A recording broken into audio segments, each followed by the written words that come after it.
Tebaliko temmo bannayuganda kyamutama tebaliko mu bannayuganda kyamutama. Honorable Sumaya mu submission yagambye tulina okutagulula eggwanga lino lyasobera emyaka 10 egyasooka gyali milioni naye aganaasatu. Kinabagamba NRM ne NRA ffe twabitondawo nga NRM be bafuzi nga NRA yejje lyaffe funtuzi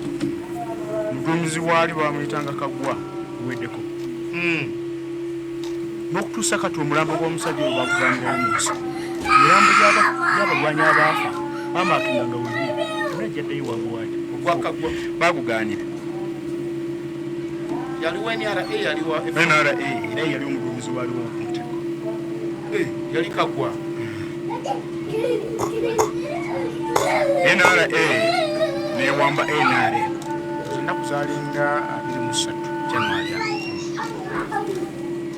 nze kasa nalabanga NRA wambi bakama baayo nemanya nti ekikere kirinyidde embaata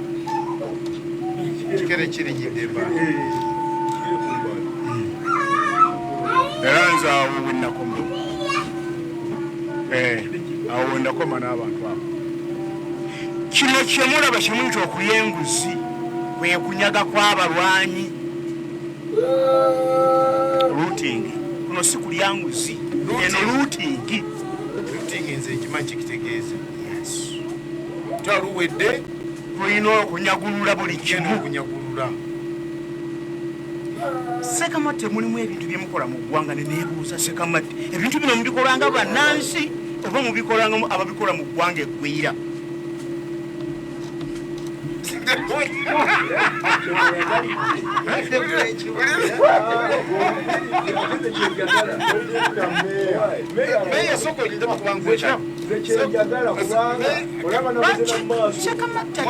Ebintu byange bwe mbambyebu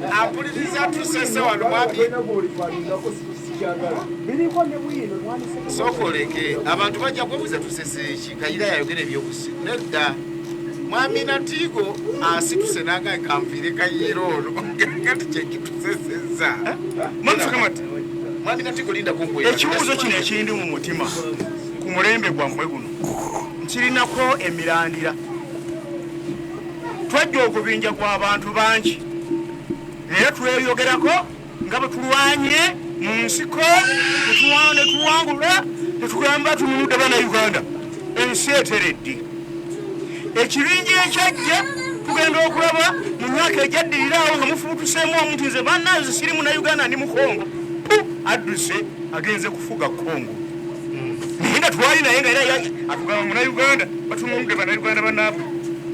yagenda kufuga Kongo tuba tukyali awo kyenda mwenda kanumula misida nze kufuga Rwanda nze siri munnayuganda ndi munnarwanda wuuli ali Rwanda twebuuza kati tugumirewa abaasigala nammwe abatukola bino muvimu omulala agenda okuvamu agende e South Sudan. Mwami Kayira tutunudde ensonga ya Natti sanctions bino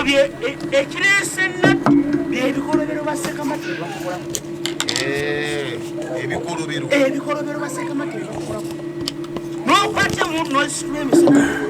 ogenda ozinda abantu abali mu bubiri babawere kubanga abazungu si bakuba ddalu okuteeka ku werweru Natti onoogenda okulaba ng'agenza kufuga South Sudan. Kagamba mulembe gwammwe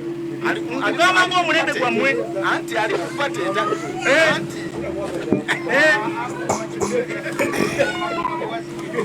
gamba ng'omulembe gwammwe tunaagenda okulaba nga erweru agenzeewa omunnayuganda osobola okukwata emundu ozikubisa abakonjo nga erweru bwe yakola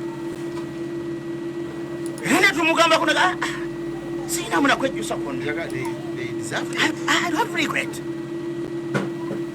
omugenda okuwulira nga naye agenza kufuga South Sudan n'abalala bajja kgenda. Tulina wano omuntu eyatugamba nti Poberi Baswalizi mu bamanyi babeera wakati wa Ethiopia ne Egypt.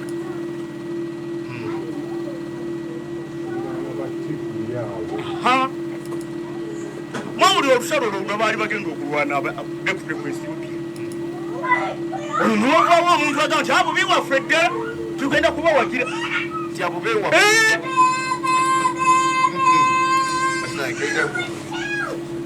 awo ekyo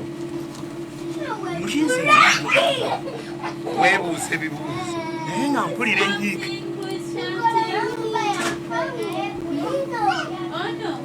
Era nze mbagamba nkiddamu nabo Bashir agenze balongose etteeka ly'ebisaanyizo by'omuntu agenda ebisaanyizo bajjajja bameka wakiri abeere ng'alina bajjajja be 3 n'amalalo nga baazikwa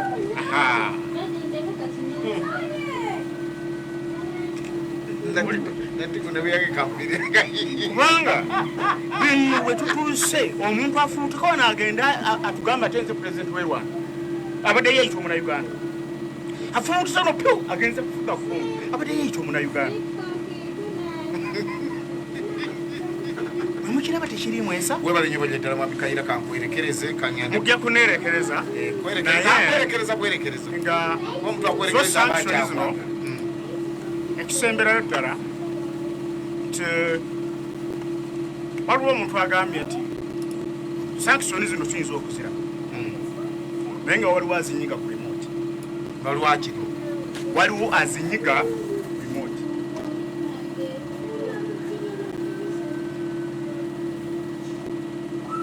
Mulimu abantu abamu abadde balinga sipiika wa parliament nga alinga ayagala okulaga nti muneneko ekimala asobola okwetengerera era yakola statement negamba twali wano kubo ngaite nakutandika yagamba nti sandi agadde wabeerawo omuntu yenna alowooza tinyimiridde ku ye nakugamba ekyo kyeyayogedde kisiso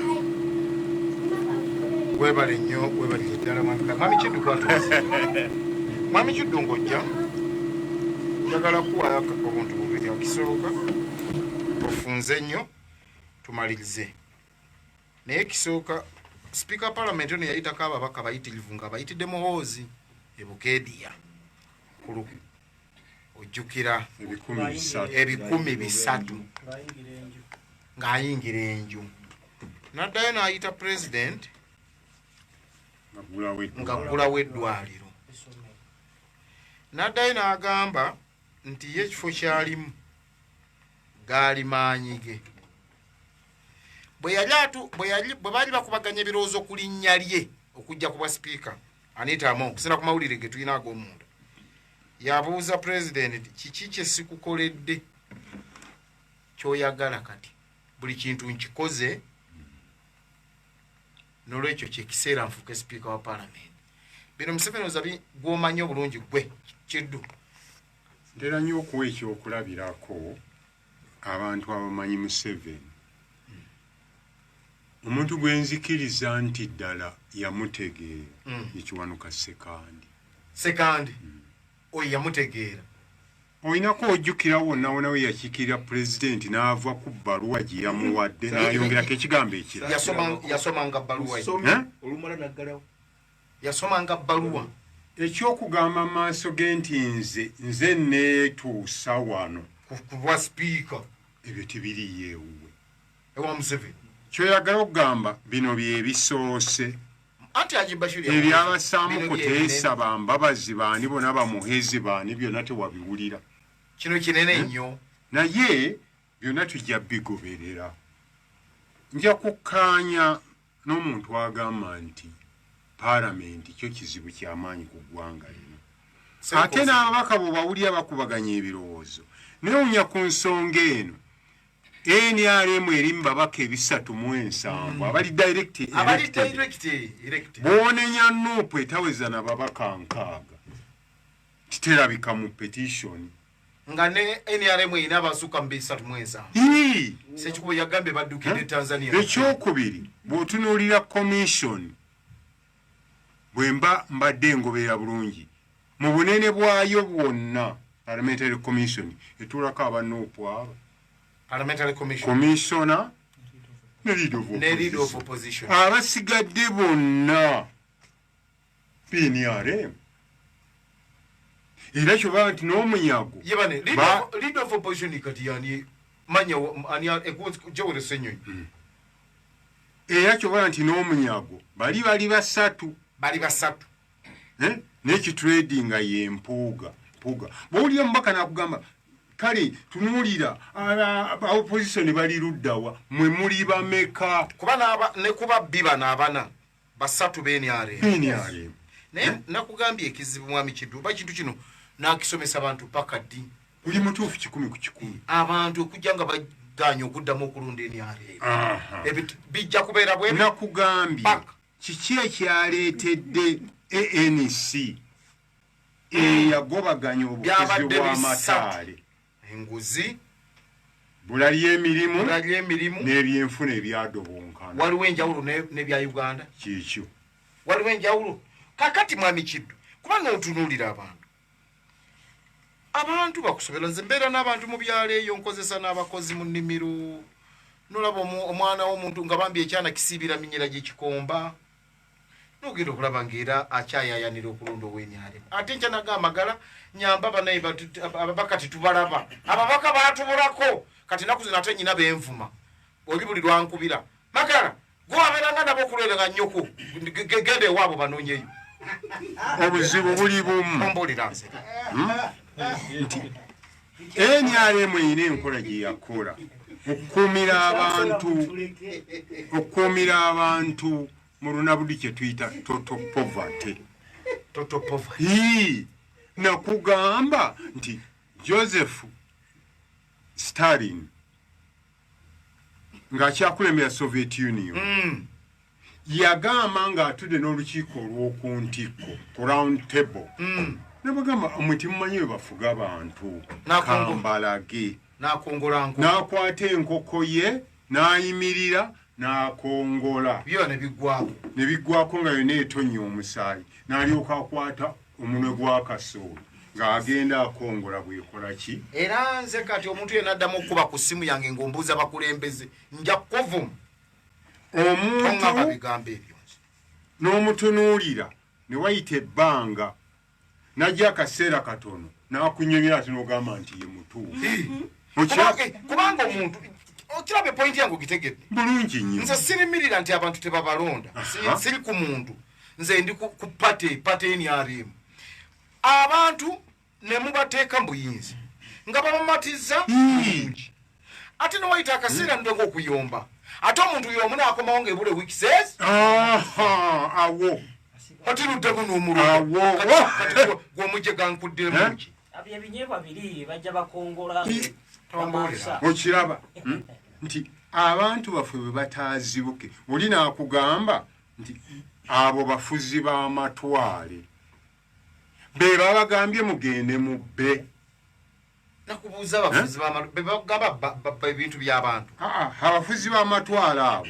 lwaki tebateeka nati ku sipiika wa Tanzania bwe kibanga bwe kiri lwaki tebateeka nvumbo ku baminisita b'e Kenya bwe kibanga bwe kiri lwaki ffe wano okiraba mwami Kiddu maliriza eggwanga ne libeera mu kireebereebe naye nga mwanatu oli oludda nga nnyonnyola bulungi nnyo ng'olaba omuntu w'amatu ogenda okulaba nga matumbo agamba ngwamma mutuufu omusajja oyo gwamma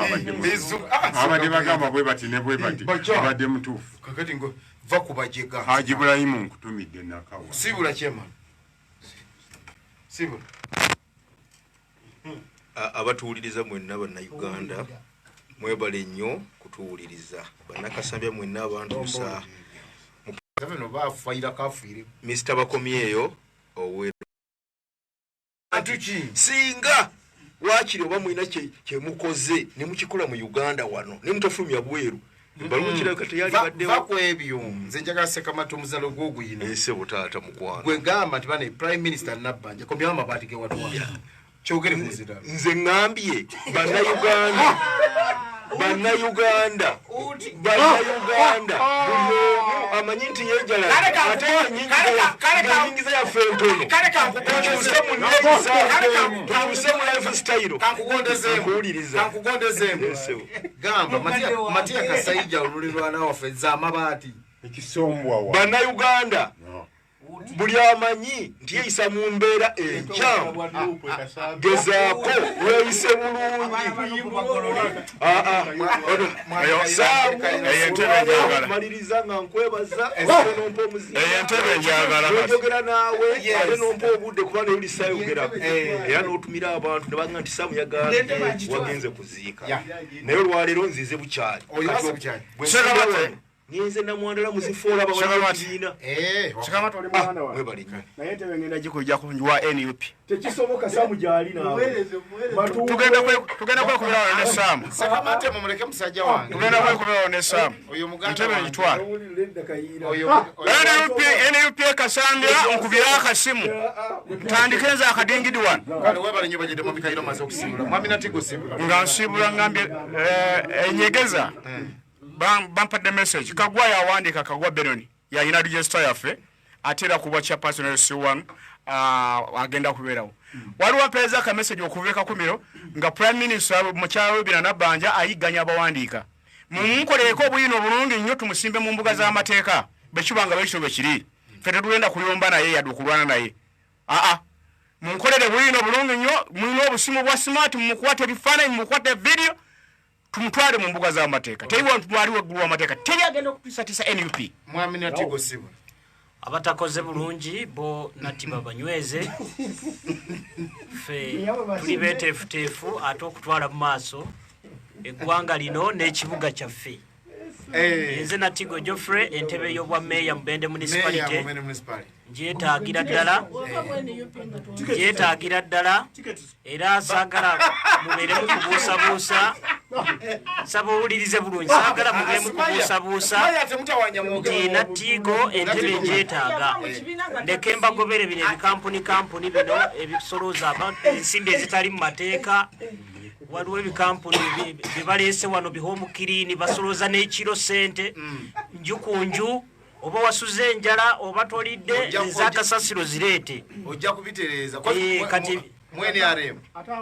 mwene aremu mulimu abalungi n'ababi gye bali ekyo tuyinza kuwakana kati abalungi nga Natigo ongeraageranya kale Sumaya Simula aneyanziza Mr. Magala njagala okwongera okwebaza abatuwuliriza mwenna obumeseji tubulabye era tubeebaza Naluwondwa abantu be Naluwonda mwenna ekitabo wekiri ekya Red Book omwami awandika bamuyita Kyeyune Maaka ab'Ekaweeri George Williams yakiyina naye mumunoonye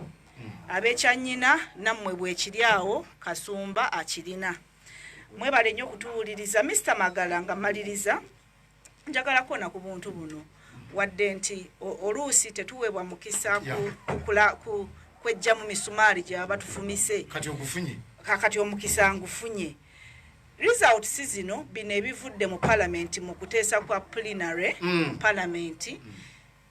omubaka waffe wa Mubende municipality wanaaliwo mpulidde abikuba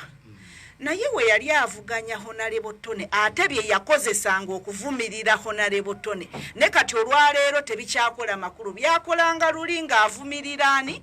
ng'avumirira Honorable Tone kati bannamubende ba municipality njagala kubabuusa omuntu yabuzizaayo abantu 19 okusemba njagala kubabuuza ekifo si kikulu naye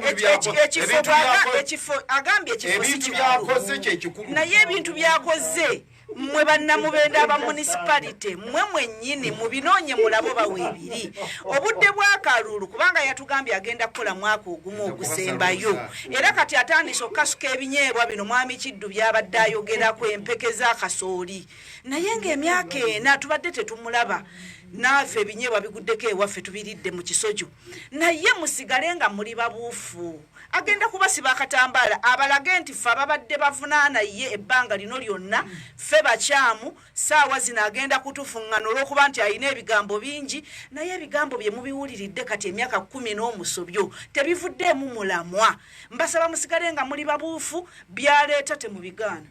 mubikwate mubimuggyeko mubitwale naye tusigale nga tukola ekituufu ab'ekanseera njagala kubajjukiza ku Sunday ndi nammwe ssaawa 6 olwaleero ab'ekayinja ndi mu kujja oluva ku muzindaalo ngenda kubeera nga mbatuukako tweyanziza nnyo Mr. Magala n'abatuuliriza Senkoza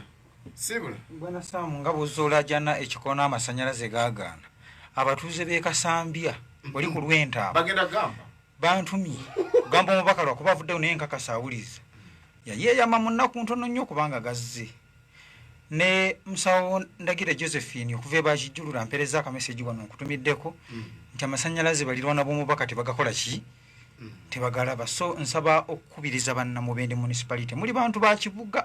mulina ebizibu bingi mubeere n'amaaso ag'enkaliriza ku bakulembeze mwongere okukanula eriiso ekibuga kyaffe tulabe nga kituukana n'omutindo ng'ebibuga ebirala mwebale kutuwuliriza bale nnyo bwe bajja ddala mwami Kiddo ogenda kujja nja kubuuza kwa mutabani wange byebyo nga bw'obiwulidde bwe bityo bwe bitambula bannayuganda kati bali stede fena tuli stede n'omukulembeze Kyagulanyi Ssentamu Robert Bobi Wine okulaba nga tujjawo Nakimala General Kaguta Museveni tusobole okutuuka mu nsi ensuubize ensi yaffe etandika ate okweyagalako nate ng'obuyinza buzze mu mikono gy'abantu eyo y'ensi ensuubize baggala nnyo mwenna abaliko mwe bali kubaako dunda luganda mwirira kitaffe abakuume tujja kuba tuddamu bannange mweraba